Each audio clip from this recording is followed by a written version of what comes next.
तस्वीरों में दिखाई दे रहा ये हंसता खेलता परिवार अब मातम में डूब चुका है, क्योंकि आपसी कलह के चलते डॉक्टर प्रमोद ने आत्महत्या कर ली है और उनकी पत्नी दोनों बच्चों के साथ रोहतक शहर के सेक्टर 3 में मौजूद जलघर में कूद गई थी, जहां उसकी बड़ी बेटी तो तैरकर बाहर आ गई, लेकिन खुद मीनाक्षी और उसकी बेटी की मौत हो गई। घटना का पता उस वक्त चला जब 11 साल की मासूम वाटर टैंक से तैरकर बाहर आ गई और परिजनों को सब कुछ बता दिया, जिसके बाद पुलिस की टीम ने रात को ही सर्च ऑपरेशन चलाकर दोनों के शवों को बरामद कर पोस्टमार्टम के लिए अस्पताल भेज दिया। हमें सूचना मिली थी कि भी एक बच्ची लगभग 10 साल की है, वो अपने सेक्टर 3 में पहुंची है, जहां पे वो पहले किराए पर रहते थे। अभी हाल वो अपने पीजीआई कैंपस में रह रहे हैं, लेकिन वो बच्ची जो 10 साल की अपनी माँ के साथ गई थी और माँ उसको लेके गई थी, माँ के साथ क्या माँ ही लेके गई थी। जब उनको घर पे पता लगा कि उनके फादर ने सुसाइड कर लिया है, तो उनकी मदर हड़बड़ा के तेज़ी से दोनों बच्चियों को साथ लेके स्कूटी से घर से निकली थी।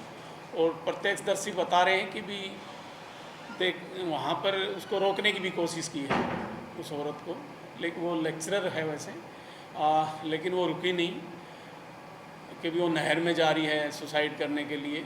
तलाश भी की गई है, नहर पे नहीं मिली, लेकिन वो अपने वाटर टैंक हैं सेक्टर 3 में, उस टैंक में जाके सुसाइड किया। वो बच्ची, 2 बच्ची, एक 5 साल की, एक 10 साल की और मदर, उन दोनों बच्चियों को बांधा है और मदर ने छलांग उनके साथ लगाई है। टैंक काफ़ी गहरा है, 12-13 फुट गहरा होगा, पानी भी उसके अंदर। तो बच्ची स्विमिंग जानती थी। जो बच्ची का कहना है कि भी मैं खुल गई, जो चुन्नी बांधी थी उससे वो उसकी नोट खुल गई, तो वो तैरती हुई दीवार के साथ लगते हुए अपनी सीढ़ियाँ बनाते हुए जैसे तैसे वो बाहर आ गई। और बच्ची काफ़ी समझदार और ब्रेव लगी मुझे, क्योंकि मैंने उसे कुछ दरियाफ्त किया था। तो बच्ची बड़ी सहमी हुई अपनी सब चीज़ें बता रही थी कि भी इस प्रकार से मेरी मदर लेके गई उन्हें। और वो जगह भी काफ़ी जंगल टाइप है, आपने देखा हो तो वो कम से कम 8-10 एकड़ की लंबाई रही होगी दोनों टैंक की, और पूरा पानी भी है और वहाँ झाड़ियाँ भी हैं, उनके अंदर से निकलती हुई गई हैं, फिर उन्हें छलांग लगाई। और वो बच्ची वहीं से वापस निकली है और पैदल चल के अपने पुराने किराए के मकान पे पहुंची हैं। उन किराए के मकान के ओनर को बताया है कि भी मेरी मम्मी ने ऐसे ऐसे कर लिया है। तब पुलिस को सूचना मिली है। पुलिस को सूचना मिली तो हमने उसकी तलाश करी, रात भर कराते रहे, लेकिन डेड बॉडी हमें नहीं मिली। लेकिन सुबह 6 बजे हम फिर पहुँचे हैं। मैंने और मेरी पुलिस टीम ने खुद पानी में छलांग लगा के उसको ढूंढा है।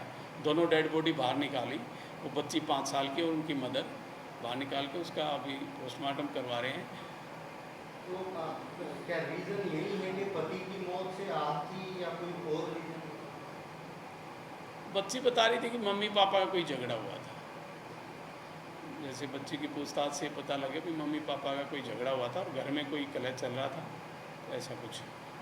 बता दें कि इससे पहले रोहतक पीजीआई के डॉक्टर प्रमोद ने झज्जर रोड पर एक सुनसान जगह पर सल्फास की गोली खाकर खुदकुशी कर ली थी, जिसकी खबर मिलने पर मीनाक्षी ने एक कदम उठाया था। वो खुद अपनी स्कूटी पर दोनों मासूम बच्चों को लेकर खुदकुशी करने निकली थी। लोगों ने उसे काफी रोकने की कोशिश की, मगर वो नहीं रुकी और जाकर वाटर टैंक में कूद गई। रोहतक से दीपक भारद्वाज, पंजाब केसरी टीवी।